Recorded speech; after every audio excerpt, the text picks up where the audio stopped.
Well, as of this hour, Donald Trump remains silent. Donald Trump is silent about the worst thing that happened to him today.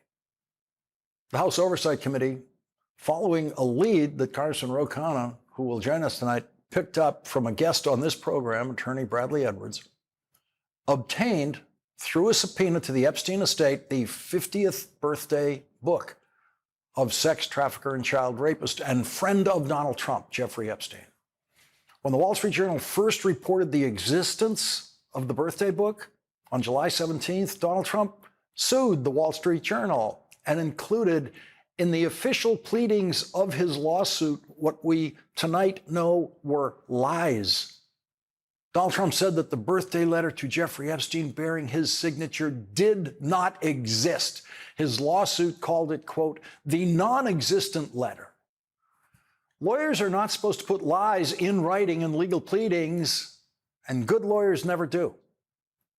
By now, the world knows that the letter that Donald Trump, in effect, swore under oath in his lawsuit does not exist, not only exists, but it's now been seen around the world, and it appears exactly the way the Wall Street Journal first described in the very first news report about the letter, which did not include at the time in the Journal actually showing a copy of the letter. Here is the letter, which the Wall Street Journal described this way in its first report on July 17th. Quote, the letter bearing Trump's name, which was reviewed by the Journal, is bawdy. Like others in the album, it contains several lines of typewritten text framed by the outline of a naked woman, which appears to be hand-drawn with a heavy marker. A pair of small arcs denotes the woman's breasts, and the future president's signature is a squiggly Donald below her waist, mimicking pubic hair. Inside the outline of the naked woman was a typewritten note styled as an imaginary conversation between Trump and Epstein, written in the third person. Donald, we have certain things in common. Jeffrey. Jeffrey, yes, we do, come to think of it. Donald, enigmas never age. Have you noticed that? Jeffrey, as a matter of fact, it was clear to me the last time I saw you. Donald, a pal is a wonderful thing. Happy birthday, and may every day be another wonderful secret. The Donald signed letter to Jeffrey Epstein is no longer a wonderful secret. The signature on the birthday note does look like Donald Trump's signature. Donald Trump has not yet denied that it is his signature, but it became the official White House position today that that is not Donald Trump's signature. The Vice President of the United States used profanity back in July when attacking the Wall Street Journal and demanding on social media at the time an answer to the urgent question, where is the letter? Today, when the letter was produced, the Vice President's response in writing was, no one is falling for this BS. Well, okay, Mr. Vice President, but you could have at least acknowledged that your eager question, where is the letter, has been answered. No Trump White House press secretary has ever gotten through a day without lying, and today the White House press secretary's job was to say that the release of the letter, quote, proves this entire birthday card story is false. It's very clear President Trump did not draw this picture and he did not sign it. The Wall Street Journal, in its report today, included an analysis of the public evidence of Donald Trump's artistic drawing style over the years, as well as his frequent choice of language, which includes some of the language in the birthday note, including the word enigma, which Donald Trump has proven in the past that he does actually know. And the Wall Street Journal produced signatures on other Trump notes that do look like the signature in the birthday book letter. At the same time, a deputy White House chief of staff was given the job of posting on social media a few examples of Donald Trump's signature that actually do look like the signature in the birthday book, but the White House social media post says it is not his signature. So the strategy there is to show Trump supporters signatures that look like Donald Trump's signature, but insist they don't look like Donald Trump's signature, so the Trump supporters will think they don't look like Donald Trump's signature.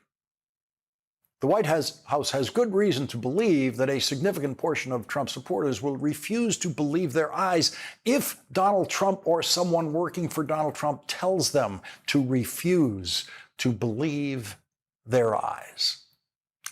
And as I told Rachel, I have my own entry to offer in the Trump handwriting samples. In the second week of January in 2016, I got my one and only note from Donald Trump. It was a handwritten note, and he signed it, "Best wishes, Donald." Just the first name, just like the birthday letter. It was a very friendly note that I received from Donald, as he put it, Donald Trump. And it was almost generous, and I say almost generous because it included a contribution to my favorite charity. But the check Donald Trump sent me was from the Donald J. Trump Foundation, which we now know was operating so fraudulently that it is no longer allowed to operate in the state of New York and has been disbanded. The Donald J. Trump Foundation, according to an investigation by Attorney General Letitia James, was filled with money that did not come from Donald Trump. And so if Donald Trump made a rare contribution from the Donald J. Trump Foundation, it usually wasn't his money.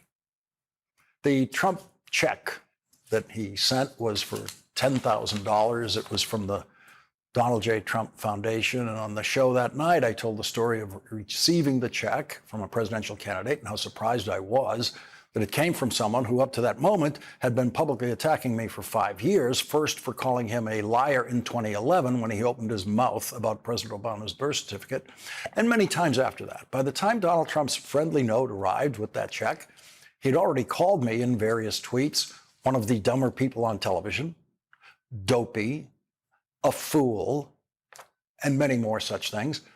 And back when I was accurately predicting the exact day when Donald Trump would announce that he was not running for president against President Obama in 2012, Donald Trump tweeted, "Lawrence will soon be off TV, bad ratings. He has a face made for radio." Donald Trump was actually privately urging NBC to get rid of me in those days. And so the friendly note came as a surprise in January 2016 from someone who I didn't know and who I believed hated me. And on the show that night, I read my response to Donald Trump about receiving that note. And I just said that I said in a letter to Donald Trump that I wrote on the show that I couldn't accept, of course, any kind of contribution or pass on any kind of contribution from a presidential candidate. Given that I report on presidential candidates, I asked him, "I hope you understand this predicament."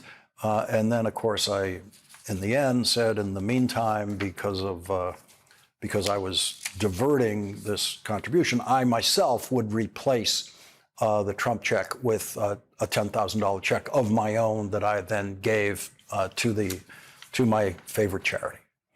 And so here is tonight's entry in the Trump signature sweepstakes. This is a copy of what I sent. When he sent me this, we made a copy, but I sent this, put it back in the envelope it came in, and sent it back to Donald Trump. Donald Trump's note to me appears in the memo section of the check. And there is the signature to the note, which is just that word Donald. Just Donald, that very friendly signature. And then the full formal signature, Donald J. Trump, below that on the check. And so now, from this Donald right here, I'm going to lift this Donald right here, the one-word signature, and put it on the screen. It's going to appear on the screen below the signature that appears on the Epstein birthday letter. Now, obviously, they are different magnifications of those signatures and different thickness, possibly to the writing implement at the time. But you'll see all the basic shapes are exactly the same. All of the grand strokes are exactly the same. Those two signatures are more alike than any two exemplars of my signature, which varies day to day and signature to signature. But we will leave it to you, the handwriting experts in the audience, to make tonight's judgment about just how similar those strikingly similar signatures appear to be. And leading off our discussion tonight is Democratic Congressman Robert Garcia of California. He's the top Democrat on the House Oversight Committee that obtained the birthday book via subpoena. Congressman Garcia, thank you very much for joining us tonight. How long did it take and how much cooperation, bipartisan cooperation, was there in the committee to obtain this book? Well, thank you. Look, I mean, today has been obviously a huge day for this investigation and confirms what we already knew, which is that Donald Trump is a con man and a liar. He, of course, has been saying multiple times that this note did not exist, that somehow it was a figment of people's imagination, that the Wall Street Journal was lying and they would be sued, of course, $10 billion, all of which, of course, we now know the president was lying and the note does exist. As for cooperation with Republicans, look, we have been pushing the House Republicans time and time again to actually release his files and do more. We forced a subpoena vote, which we actually got a couple of them to vote for. We pushed for a deposition of Alex Acosta, which we're finally going to get now here in just over a week.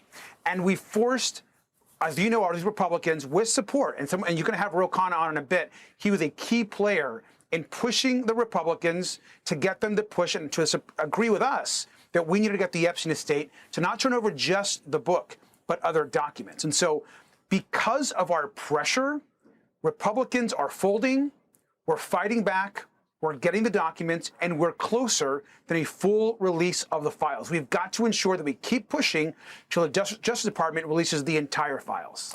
I just want to double underline your first point here. The Wall Street Journal comes out with an article that says the President of the United States, there's a page in this birthday book that appears to have been contributed by the President of the United States. The President of the United States then sues the Wall Street Journal, says it's absolutely a lie, says this does not exist. This letter does not exist. And here we are tonight, patience rewarded. The letter exists. We now know what the Wall Street Journal knew when they published that article. And you have a president who's absolutely silent tonight about his previous lie that this letter does not exist. Absolutely. And I think it's also just an important reminder and win of how important the media is in this moment. I think the work that you've done on your show, the reporting that MSNBC has done on this note and around the birthday book, and the work of the Wall Street Journal, which has done, I think, incredible work in exposing the truth. And what we've done on the committee is we set the facts out. The president now is walking into his own lie and cover up. First, he says that it doesn't exist. We've proven that wrong. Now the White House is trying to play cleanup and say, oh, it's not his signature. Again, that's being proven to be a complete lie. And so the question to the president is, what are you hiding? Anyone that sees this note, that reads the note, should be concerned. What is this special relationship the two of these men had? What is the secret that they share? This, as you've probably seen and others have now seen, there's a second actual note in that birthday book that also includes Donald Trump, where there's a joke being made by someone else about possibly selling a woman. And so all of these discoveries, all of these information that's coming out, it all leads us back to we need a full release of the files and transparency for the American public. And Donald Trump and J.D. Vance, Pam Bondi, they all need to stop the lies and come clean about the facts of the Epstein case. Why did Jeffrey Epstein call Donald Trump his best friend for over 15 years? Why did Jeffrey Epstein have a photo of Donald Trump, his alleged best friend, on his desk? The survivors are demanding and asking for justice, and oversight Democrats are going to fight every single day to ensure we get it. Congressman, I just want to highlight what you just mentioned, which is something you've been able to reveal today that we had no idea was there in the birthday book. And that is this other page in the birthday book that the Wall Street Journal is identifying as a photograph of a Mar-a-Lago member, Joel Pashkow, who made a crude joke about a woman whom Epstein and Trump each courted in the 1990s, according to court testimony and people familiar with the matter. The Pashkow letter included a photo of a poster board sized check for $22,500, which had been mocked up to appear that it was sent from Trump to Epstein. Beneath it, a caption said, Jeffrey, showing early talents with money and women, sells fully depreciated woman to Donald Trump for $22,500. The woman's name is redacted in the image. And so we're assuming tonight that it's a joke, that Jeffrey Epstein didn't actually sell a woman to Donald Trump. But Jeffrey Epstein was a sex trafficker. If this is their idea of a joke, it's literally joking about sex slavery, and Donald Trump is part of that joke. That's exactly right. And let's be really clear, it's important to remind the public, Jeffrey Epstein and Ghislaine Maxwell are both monsters. They were serial predators. They raped women and girls. They ran an international sex trafficking ring that groomed and caused enormous harm and violence to women, not just in this country, but in other countries around the world. And so at this moment, the American public are demanding the truth. This is a horrific cover-up happening right now at the White House. And yet at the same time, you have Donald Trump and his DOJ somehow lionizing Ghislaine Maxwell, moving her to better facilities. What the hell is going on right now that the entire Republican Party is not out there demanding the truth, pushing back on this treatment of Maxwell, and pushing to get actual justice for these victims? This is no longer this party of family values or of protecting people. And so I think at this very moment, the public should know that we are going to stay on this till the very end. Once again today, we have proven that Donald Trump lies and will lie his way to whatever fantasy in his head he can create for himself to get out of all the additional, we believe, crimes, the corruption that's happening currently at the White House. And so we've got to stay on this. I encourage the media to stay on it, and we'll fight every single day. Congressman Garcia, we've heard all sorts of angles this year about what the Democrats should be doing on this issue or that issue. You're the top Democrat on the House Oversight Committee. This is what oversight is about. You have jurisdiction to have oversight over the Justice Department and what they're doing on things like the Epstein files and the Epstein investigation. This is the most serious progress I've seen the minority in the House of Representatives be able to make in this area in as long as I've been covering this kind of divided House. Look, I think you're looking at an all-new, very aggressive Democratic caucus. Next generation of Democrats are here. We are going to fight every single day. We do not take no for an answer. We know the stakes. Democracy is on the line. And at the end of this day, we have got to be fighting as hard, if not harder, than the Republicans. And the days of us being the party of respectability and doing every single thing, dotting every single T and our I's, that has to end. We've got to be playing on the same field that Republicans are. And so I think what you're seeing right now is an aggressive oversight committee, an aggressive minority. And just wait, when we win that majority and get those gavels, the White House is not going to know what's coming. Congressman Robert Garcia, thank you very much for joining us tonight on this very important night in your investigation. Thank you. And coming up, we have the birthday letter bearing Donald Trump's name that was in Jeffrey Epstein's 50th birthday book tonight because, and only because, Congressman Ro Khanna worked very quickly to get a subpoena for that birthday book after he heard Attorney Bradley Edwards on this program tell him where to send that subpoena to get that book. Congressman Ro Khanna will join us next.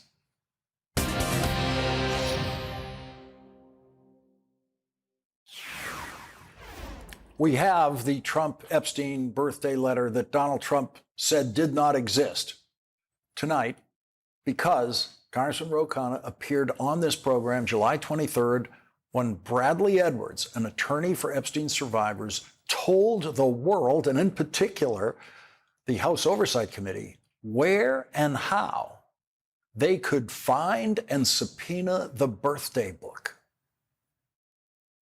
Jeffrey Epstein's dead. He has an estate. Everybody who knows anything about the story knows knows the estate exists, and it's being governed by the two executors, Darren Indyke, Jeffrey Epstein's former attorney, Richard Kahn, Jeffrey Epstein's former accountant. Those are the two executors. If somebody simply called them on the phone and said, "Give us the book," they would probably give you the book. They have attorneys. Their attorneys are good. Their attorneys are good people. If they didn't just voluntarily turn over the book out of fear of reprisal, Congress could issue a subpoena to their attorneys at Patterson or at Troutman. Those are the two law firms. I know those attorneys. They would turn the book over immediately. Nobody would have to guess. There wouldn't need to be a lawsuit. There wouldn't have to wait to be discovery. You would immediately have the answers. Our next guest that night was Congressman Ro Khanna. Yes, Lawrence.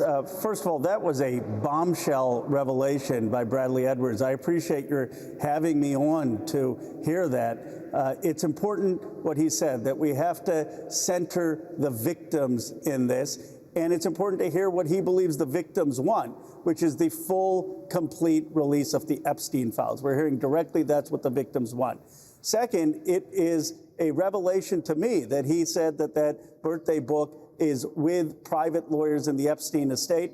As you know and reported earlier, Summer Lee showed courageous leadership today on the Oversight Committee. We subpoenaed the Epstein files, but that's a hard thing to do, to get the Department of Justice to cooperate in releasing those files. What's not hard to do is to subpoena private attorneys in a private estate and to get compliance. So I'm actually going to invite Bradley Edwards to meet with the House Oversight Committee, and I think we can easily move forward on this subpoena of that birthday book, and which could really advance this case.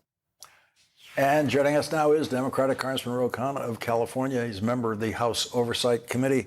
And Congressman, I have to say, I believed that night that you would be back here in due course with that birthday book once we heard that roadmap of subpoena from Bradley Edwards. I wanted to be here in person because I hope your viewers realize how consequential that was.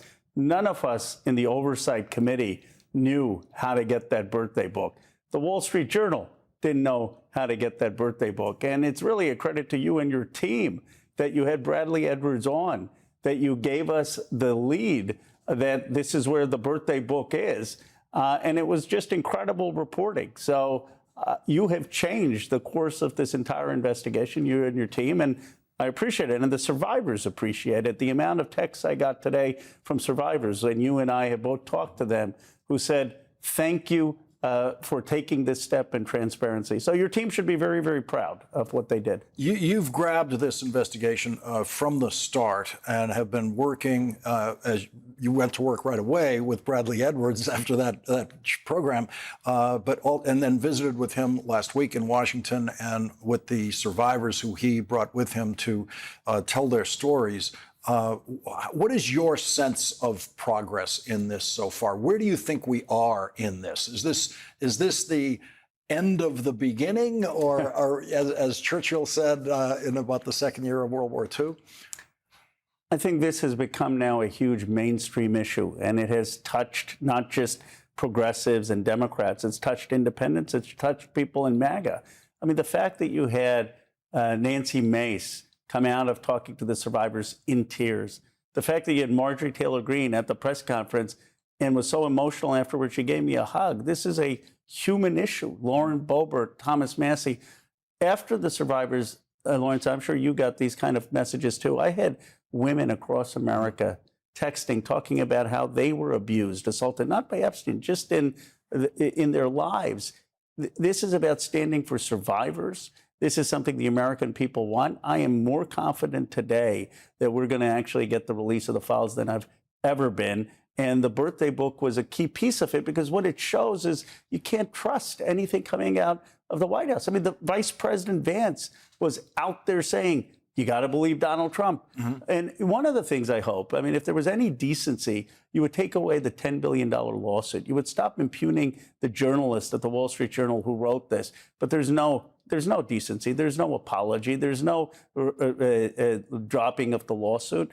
And people are seeing this. And you know who's seeing it is his base. And that's what's concerning them. Yeah, Brad Edwards said today that, of course, the first thing you do is drop the lawsuit, which Trump is eventually going to do because he will never submit to an under oath deposition in this case. So we now see that there's more than just the Trump letter with the Trump signature in the birthday book. There's this other letter that involves Donald Trump where they're making a joke of the idea of Jeffrey Epstein selling a woman to Donald Trump. Now, I'm just saying, I assume it's a joke, but I don't understand these people. And I know one of them's a sex trafficker. It's sick. Yeah. It's disgusting. You're joking about selling women, whether they're underage or not. I mean, you know, I know we had all of those comments that he made in 2016 and we just became immune to it. But at some people, we have to ask at some point, Lawrence, is this the country as a matter of values that we want? The degradation and crude dehumanization of women. And you know what I'm seeing is Republican women are standing up and saying, no. The MAGA women are standing up and saying, no, we need accountability. You can't have a society where if you're rich and if you have political context, you feel like you have license to do anything to abuse young girls. And this is about protecting children, and it's breaking through. Does the estate possess more information that the committee might be trying to get? They do, and we are not sure yet whether we've had a full document production. Ranking Member Garcia has done an excellent job. Chairman Comer has followed through with the subpoenas, but we need some more of the financial information. There's a lot of questions about who actually financed this, what bank accounts they were. They've produced some, but we need to see whether it was a full production. And then, of course, we need the release of the files. And well, as you know, I'm confident we're going to get to 218 votes. We've got 4 Republicans. We've got 2 vacancies of Democrats who said they're going to sign by September 23rd. And that means by the first week of October, we're going to have a vote in the House of Representatives to release these files. And then the pressure will be on the Senate. And that will be a big moment. Did today's events possibly add to the momentum of the discharge petition? It has, because what it has shown is that the White House is not being transparent. Now, you and I know that in a lot of cases, the White House hasn't been transparent. But this is something that so many people in his MAGA base are dialed into. Many people have been concerned about pedophiles not having accountability who voted for him. Many people thought he was going to expose the corruption in government. They are following this. And yeah, some people may buy his explanation, but many are not buying it, and he's losing that trust. And so this is going to be a cry for transparency that he's losing. For the first time, he's losing people in his base. You know, knowing the Congress as I do, having worked there for a while. For a great one. The one thing, you know, in the Senate, the minority has some power because of the 60-vote threshold and where that can be applied. But when I watched the House of Representatives from my distance on the Senate staff, I always looked at the minority in the House of Representatives, and no fault to the minority, but completely powerless, like in the minority of a Soviet-style institution, like nothing they could do. And what I have seen you and Congressman Garcia and the Democrats on this committee accomplish just in the last few months on this committee is the most powerful demonstration of an incredible accomplishment in a minority that I've seen in the House. Well, I think it's the issue. The reality is I've been in Congress 9 years. We have never passed a discharge petition in those 9 years. Everyone threatens a discharge petition, and it doesn't go anywhere. I give Congressman Massey credit for crossing the aisle. But the reality is, if we as a country can't agree on this issue, that we want to stand with survivors, that we want to protect America's children, we're lost as a nation. And so what you've seen is people like Lauren Boebert, Marjorie Taylor Greene, Nancy Mace, show courage in crossing the aisle. You've shown Jim Comer, who I think was moved by this testimony, and it's the one time that we actually can get something done through the minority that is something that the whole country wants. Carson Mokana, an honor to have you here in the studio in New York. Really appreciate you making the effort. And thank you very much for joining us tonight and for continuing to pursue this. It's my honor. I came here to thank your team and you for what you did. And your viewers should know that. There's a lot of people that they watch this and they say, okay, your commentary, this was substantive. And the survivors, you made a difference in their lives. And the journalists who work for you made a difference. And I appreciate that. It really was a team. Booking Bradley Edwards on this show, which was the breakthrough booking, was not my idea and not my doing. That was Amy Schuster and the staff and Melissa. And the team that put that together and that night together deserves all the credit. It's changed the whole course. We wouldn't have had the press conference. The survivors wouldn't have been there. The birthday book wouldn't have been there. They deserve credit. There are a lot of times I know people get criticism. I'm here today in person because I wanted to thank them, your whole team, for the work they've done. Thank you very much. Really appreciate it. And coming up, the legal implications of the Epstein birthday book, next with Andrew Weissmann and Lisa Rubin.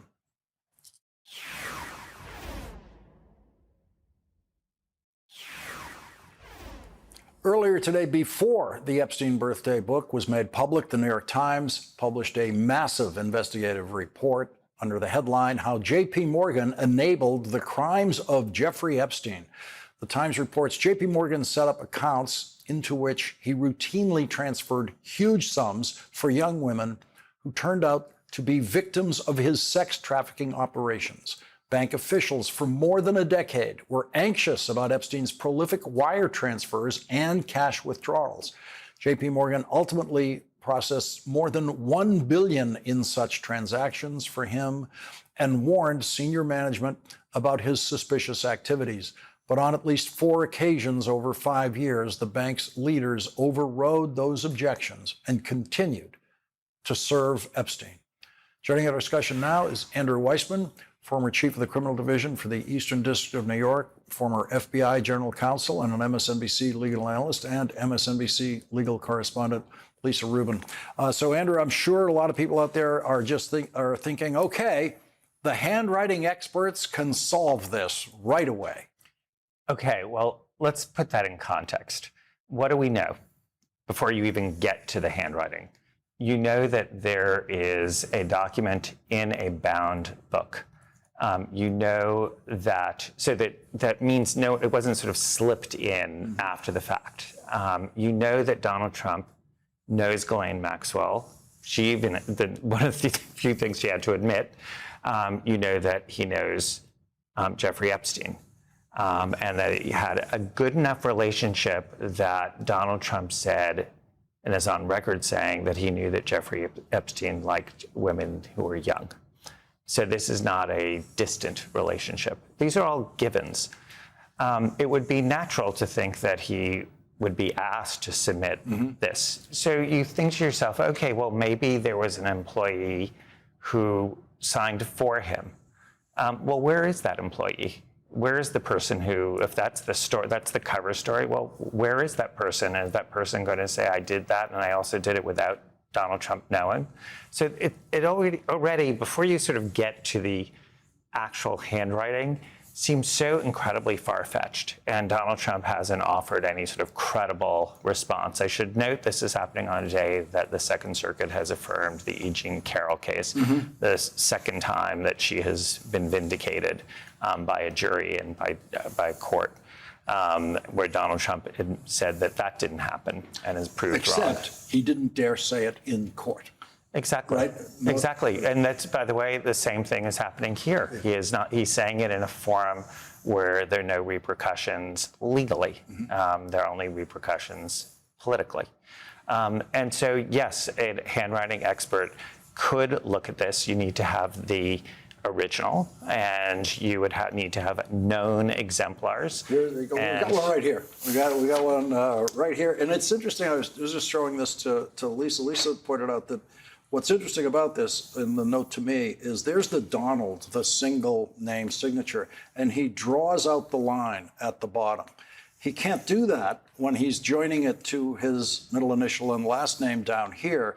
This may be one of the only pieces of paper in the world that has both his single first name signature and then the full formal signature below it right there. hold that. There's the camera. So yeah. So we can use this one. I do think it's worth people sort of realizing that the handwriting could be done, but it's really, to me, it's more of a death by a thousand cuts that the president's engaged in. It seems this is somebody who, as you pointed out earlier, has already said this document didn't exist. Mm-hmm. Now we're talking about, oh yeah, well that obviously isn't true. Now we're on to like Plan B, which is that's not my signature. Well then who signed it? So it just seems this is the kind of thing when you're a prosecutor, you go to a jury and you say, come on, use your common sense. Lisa? One of the things that sticks out to me about the letter is just how absolutely commonplace it is when you read all of the letters together. And yeah, the full in their context. totality, right? And you read them in order. So alone, it is perverse, it is creepy, the drawing is strange, and yet it occurs in a compilation of letters that literally has a commissioned painting of a woman's breast, has other sorts of crude drawings, has a picture of Donald Trump with his arm around a then Epstein friend named Joel Pashkow, who was a longtime member of Mar-a-Lago, as you noted, and Trump grinning as they're holding the check that Trump jokingly paid Epstein for a fully depreciated woman. It is letter upon bad acrostic poem. I was saying to Andrew before we got on set, one of the letters that precedes Trump in this order is one from a guy named Stuart Pivar, and I hope I'm pronouncing that right. He's a 94-year-old chemist who collects art and was recently profiled by the New York Times for trying to authenticate a Van Gogh. Lost in that profile, of course, is the fact that Stuart Pivar also wrote this long poem to Jeffrey Epstein that ends with a verse that references Pivar's surprise that Epstein is not in a penitentiary. So his proclivities were not lost on his friends. They were subject to jokes by all of them as if it was some grand inside joke that reeks of like smut and frat boy wit, except we're talking about somebody who isn't just like a womanizer, they are a child sexual predator. Yeah, and there are entries from people in the birthday book who don't know Jeffrey Epstein as well as Donald Trump did. And I'm just looking at that Wall Street Journal picture, just to clarify, it's a picture of Jeffrey Epstein and Pashkow holding that check that's made out to Donald Trump, but Trump is very much a part of that joke. We're going to take a break here. Be right back. Andrew Weissmann and Lisa Rubin are back with us. Andrew, there's we see in this Joel Pashkow piece that's in that birthday book, they're talking about selling a woman to Donald Trump for $22,500. It's a joke, I guess, from a sex trafficker. There's a dehumanization of that woman. They don't even think this is a human being. There's a dehumanization of every one of those girls whose lives were ruined at the time by Jeffrey Epstein and Ghislaine Maxwell. And the survivors talk about the way Ghislaine Maxwell thought they were all disposable and they would get rid of them when they were 18. That just reeks out of all of this material. Absolutely, that these are. The mindset is that these are people who are less than human. We were talking about the idea that Donald Trump, famously said they would grab women by genitalia. Yeah. The treatment of, again, E. Jean and Carroll, but then broaden it out. You're seeing it in the way immigrants are treated, Abrego Garcia is treated, the disabled are treated, Black and brown communities are treated. All of it is of a piece that unfortunately comes from an authoritarian playbook where you treat people as less than human and you accord them less than their full rights. And you are seeing it. This is such a good example. It's in and of itself really important and horrendous, but it is important to see it is playing out with so many different people. So, Lisa, that would mean the policy comes from the personal. Yeah, instead of the personal is political, the political here is personal, right? That it all stems from this sense of exceptionalism and entitlement that allows him to distance himself from people he sees as separate from him. And that makes sense, Lawrence, in a way, because the Trump ideology to the extent that there is any connective tissue between one idea to the next, it is that he is special and that he alone should make the decisions. I alone can fix it. That's really the through line between all of these ideas, that he is the one who is going to save us from crime. I don't know what he is saving us from where it comes to women, but I know that throughout this book, including in his own letter, there is a disdain for women, an objectification of them that doesn't allow them to be full participants in the society that he leads, or at the time that he was a leading member of. Lisa Rubin gets the last word tonight. Lisa Rubin and Andrew Weissman, thank you both very much for joining us. That is tonight's last word.